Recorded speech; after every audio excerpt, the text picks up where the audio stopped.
is resumed.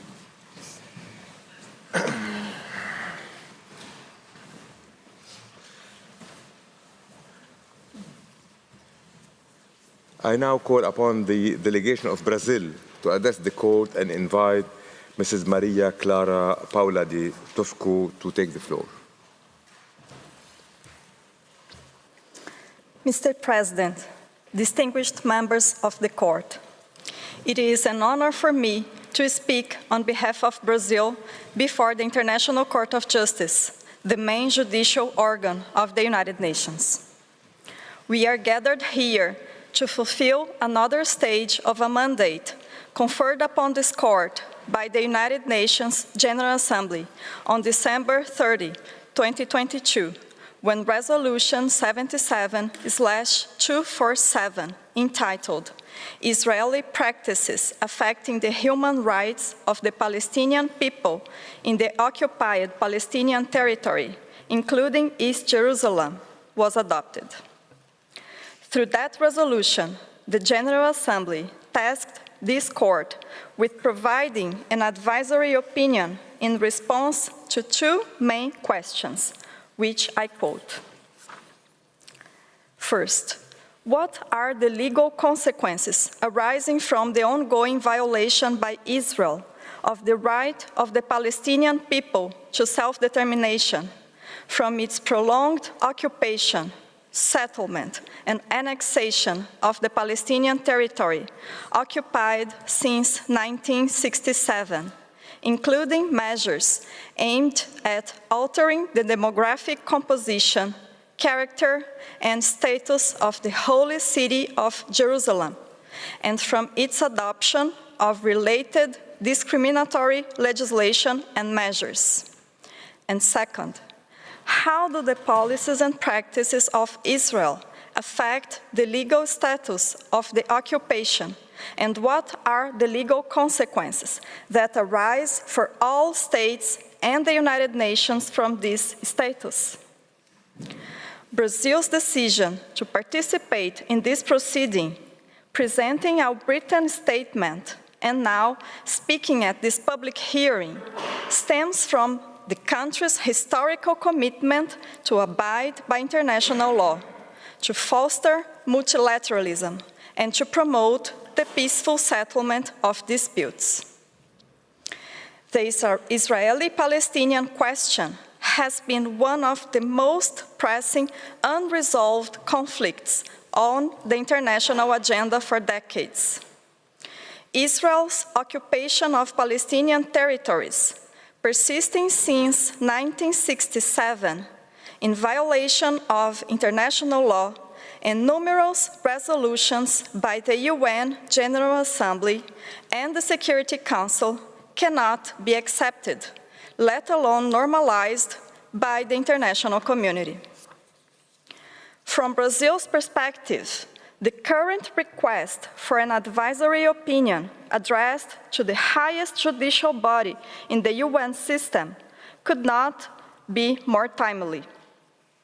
Brazil believes that the court's pronouncement is necessary so that not only Israel, as the occupying power, but also all countries seeking to align their conduct within the limits of international law and justice can have clarity on the legal implications of Israel's occupation and its policies and practices in the Palestinian occupied territories. It is not surprising, therefore, that over 50 countries have decided to participate in the proceedings concerning this advisory opinion. Mr. President, esteemed judges, the importance of the matter and the gravity of the situation in the Palestinian occupied territories were indisputable even before October 7, 2023. The tragic events of that date and the disproportionate and indiscriminate military operations that followed, however, make it glaringly clear that the mere management of the conflict cannot be considered an option, and that a two-state solution with an economically viable Palestinian state living side by side with Israel is the only way to provide peace and security for Israelis and Palestinians. We know that the current request for an advisory opinion has a defined, restricted scope, excluding political considerations, as well as the legal definition of the events of October 7 and subsequent military operations.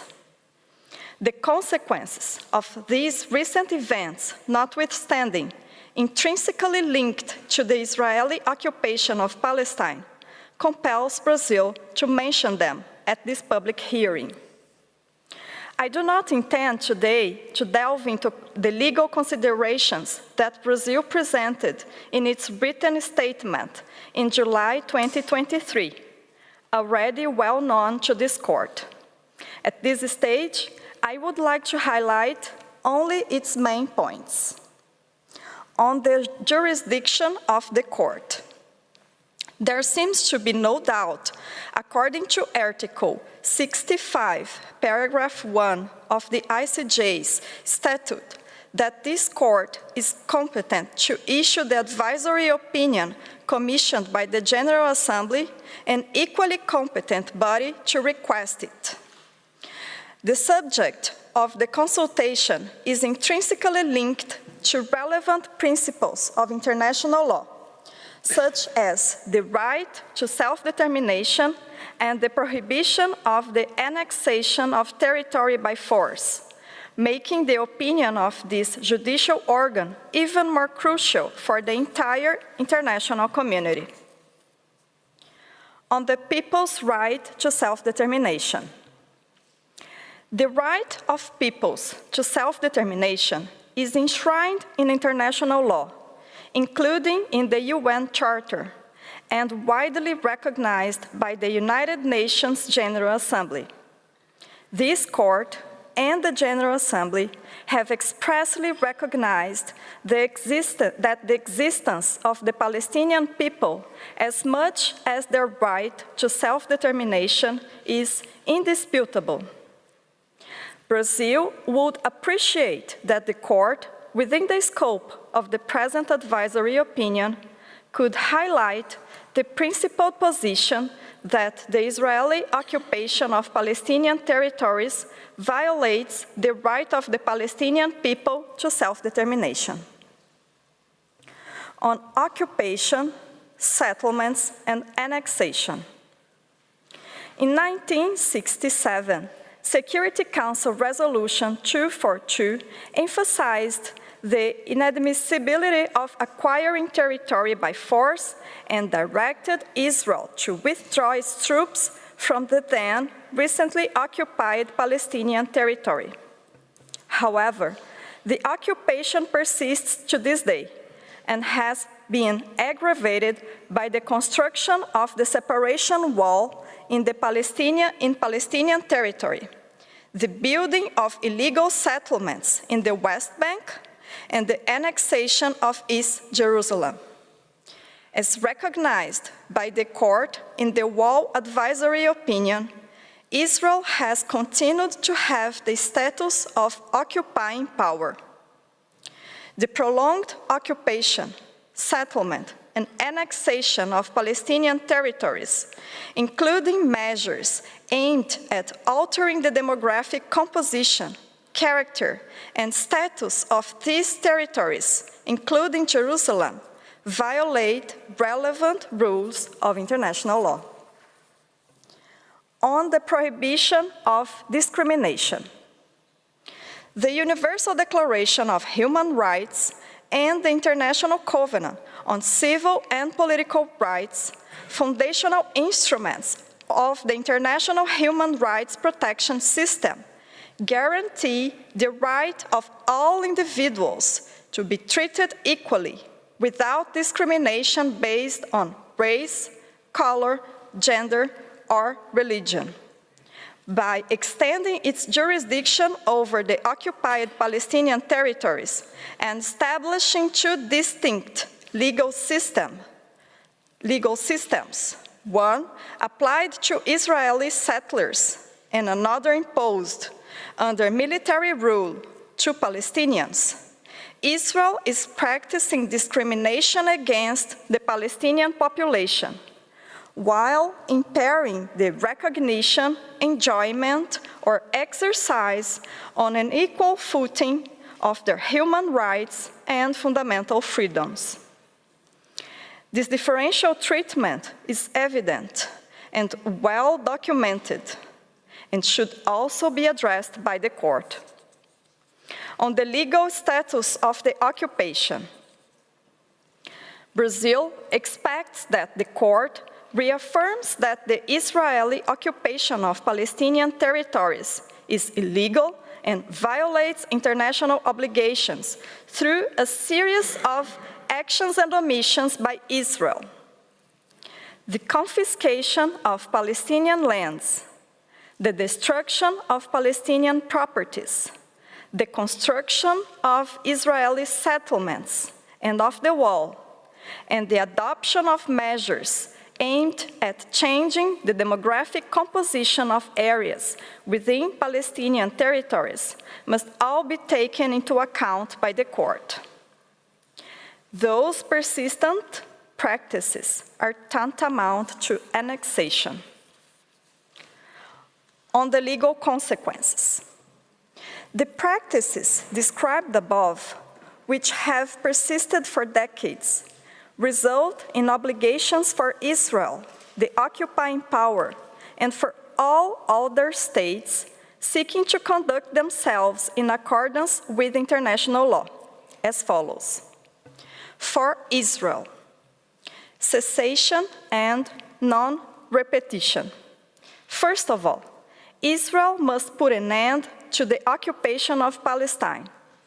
Its primary obligation is to cease and not repeat the acts and omissions by which it occupies and prolongs the occupation of Palestinian territories. Reparations. Secondly, according to the jurisprudence of this court, a state violating principles and rules of international law must provide due reparation. For other states, thirdly, the illegality of the situation creates obligations not only on the occupying power, but also on all states. Obligation of non-recognition. The main obligation is that all states must abstain not only from formal recognition of the situation, but also from acts that could imply such recognition. Obligation of non-assistance. No state should collaborate with Israeli actions or initiatives related to the illegal occupation of Palestinian territories. Obligation of cooperation. Finally, states must cooperate to bring an end through lawful means to the occupation at the earliest. Mr. President, distinguished members of the court, in concluding my statement, I would like to highlight that Brazil is fully committed to complying with these obligations. We have been consistently advocating for a two-state solution, allowing for the creation of an independent, sovereign, and economically viable Palestinian state, coexisting with Israel in peace and security within mutually agreed and internationally recognized borders, which includes the Gaza Strip, the West Bank, and East Jerusalem as its capital. It is not without reason that Brazil, in December 2010, extended recognition to the state of Palestine. It was not without reason either that Brazil enrolled to provide its contributions in the context of the present request for an advisory opinion from the court. By providing its advisory opinion on the legal consequences of Israel's practices and policies in the occupied Palestinian territories, the court will not only contribute to upholding international law, but also to the resolution of one of the most pressing issues on the international peace and security agenda. Brazil strongly believes in dialogue, peace, justice, and multilateralism, and highly values the work of this International Court of Justice. Thank you. I thank the